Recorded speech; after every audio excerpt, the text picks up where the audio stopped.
You're taking care of business with Marty and Clay on Bakersfield's right choice for Saturday Talk. Kern Radio Newstalk 1180.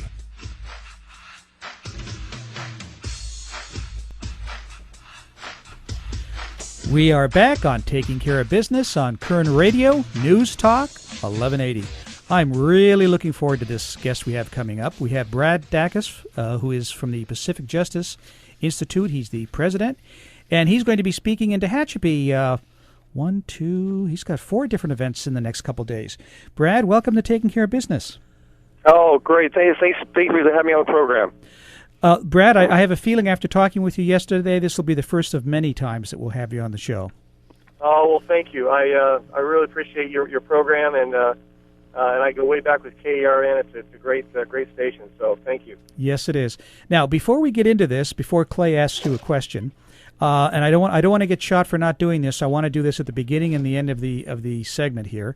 I want to talk about your events in Tehachapi in the next couple of days. You've got 4 different events. Let's see. Monday at lunch, you'll be talking at which I'll be at, the Tehachapi Republican Women Federated Luncheon at Kelsey's. And if anybody's interested in that, the phone number is 823-8223. Monday night, you'll be talking at Country Oaks Baptist Church about how to reclaim your school, and the number is 972-5881. That's Tamara Schultz. And Tuesday morning, you'll be talking to a pastor's event, Freeing Pastors to Speak the Truth, and the contact there is Pastor Ron Barker at 822-3138. Boy, there's 2 more events here. 2 to 4, you'll be talking to the Christian Homeschoolers event, Marlena Gillard at 857-0662. And Tuesday night, boy, I'm getting tired just talking about your events, 5:30 to 7:30, you'll be at the Tehachapi Congress of Republicans at Kelsey's again. The contact person is Colleen Smur at 824-2341. Wow, you're going to be very busy Monday and Tuesday. Well, I'm looking forward to it. I have a lot of roots in Bakersfield. Got 16 relatives living in Bakersfield, and my mom and dad dated in Bakersfield and a long time ago. So I'd love to come up and to visit Tehachapi is a wonderful, wonderful pleasure. So I'm looking forward to it. Yeah, well, I love Tehachapi. I have an office up there. It's a great place. Tell us a little bit about the Pacific Justice Institute. Oh, you bet. We at Pacific Justice Institute, we're a nonprofit 501c3 legal organization, and we specialize in defending things like religious freedom, parents' rights, and other basic civil liberties. We also work through education to empower parents, families, churches and individuals, and to know what their rights are and how they can, live their faith and their convictions legally and protected in a protected capacity. We have last year we handled roughly 4,000 requests for assistance, every one of them without charge. We never charge for our work, ever. We've been around for 13 years. Attorney General Ed Meese has served faithfully for those 13 years as chairman of our advisory board. He flies out and moderates our meetings annually. And we have 5 offices in California: Sacramento, Oakland, Santa Ana, Riverside, and San Diego. And we have the largest, we handle more case matters on the West Coast defending these issues than any organization in the country, bar none. And we do it with the largest team of attorneys in on the West Coast, over 500 just in California alone. Wow. Hey, Brad, this is Clay. It's glad to have you with us today. But, yes, thank you, Clay. You said you were a nonprofit. Well, I'm also a nonprofit, but it's not by choice. I'm just a S-corp nonprofit. But the question I have for you is, how do you get paid? Well, we have mom and pops out there, and grandmas and granddads, and concerned citizens. They sign on, they support us, and that's how we get paid. That's 90% of it right there. And that's what makes it happen. And over 90% of the cases we take on, we get resolved without even filing a lawsuit. So we really try to make sure that no one is left on the side of the road, and people hear about that, and they see that we're for real and we're not just hype, and they get behind us. Well, you might take a second, and since you take donations, obviously, and let us know where we send donations or how people make a pledge.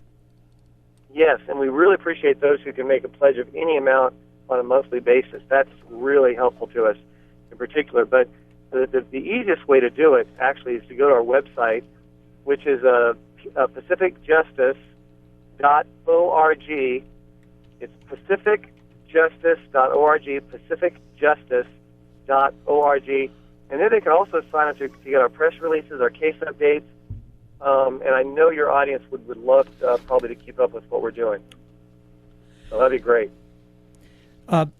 Brad, a couple of issues that you had on your website, and the first one we wanted to talk about was your pledge to represent union objectors.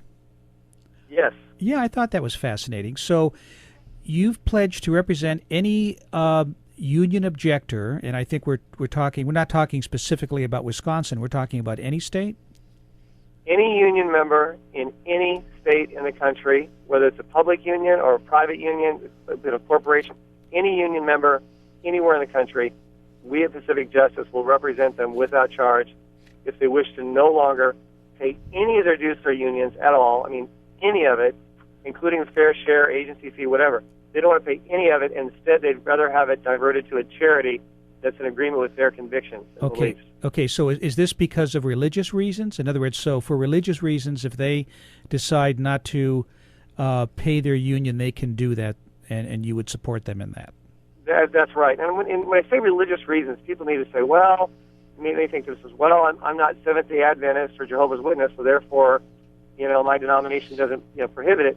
No, it's much, much broader than that. In fact, courts have held that atheists could claim a religious exemption. It's simply something that you have deep moral, valued convictions that are reflective of your religion, or for the atheist, your philosophy of life. And so, really, anyone who has those convictions against a union. Let me give you some examples. One could be someone who says, "Hey, the way my particular union operates, they do it unethically. They're favoritism. Favoritism. It's not the way they treat people. I think is inhumane." That can be it. Or it could be the fact they say, well, unions, the concept of unions in general, the philosophy, I don't agree with. Forcing someone to pay someone else a salary that's above what the free market says they're worth is stealing, and I think that's wrong. Or even more commonly, this is real common, and that is people who say, hey, the issues, causes, and candidates supported by my union, they support issues, causes, and candidates that violate my beliefs and what I believe in is right and wrong.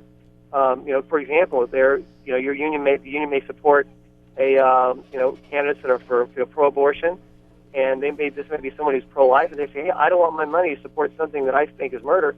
Well, that would easily qualify. So there's a whole, it's very, very broad, and basically we're just working under Title VII to make sure people and their convictions are respected as human beings and not treated like chattel. We're having a conversation with Brad Dacus from Pacific Justice Institute on Kern Radio Newstalk 1180. Brad, in Bakersfield, since you've been here before, you may have driven around town or been around town and seen all these shame-on signs that the unions put up. Are you familiar with those?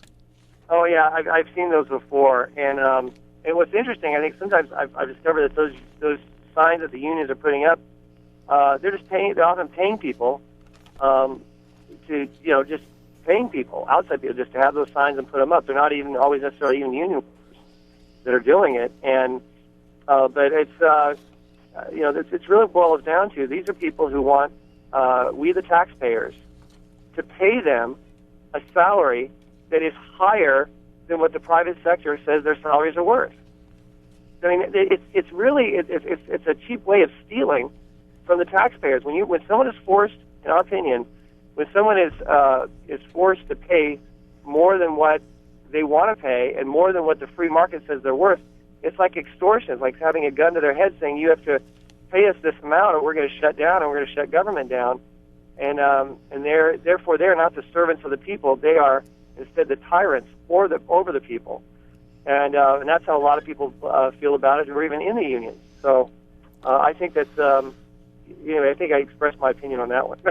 Yeah, you're pretty clear, I think. But as a taxpayer or as a business person where they would put the shame-on sign, what can a business person do or a taxpayer do to keep them from putting those signs up? Well, there are specific rules about that, and they have to be. They can't be block the entrance of the building. They can't harass anyone. And if someone if someone comes in and they're harassed in any way, physically or otherwise, then that person in the business or person with the business can contact law enforcement and bring charges and potentially have those people criminally prosecuted. I know I personally have done that before. I was going in a grocery store minding my business. Union thugs are there trying to intimidate me.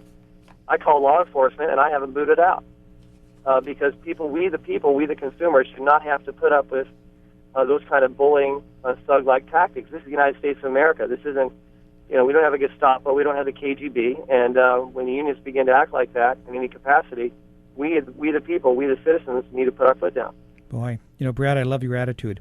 When we come back, we're going to talk about one of Clay's favorite topics, Obamacare. Obamacare. We'll be back. We'll be back in a minute on Taking Care of Business on Kern Radio Newstalk 1180.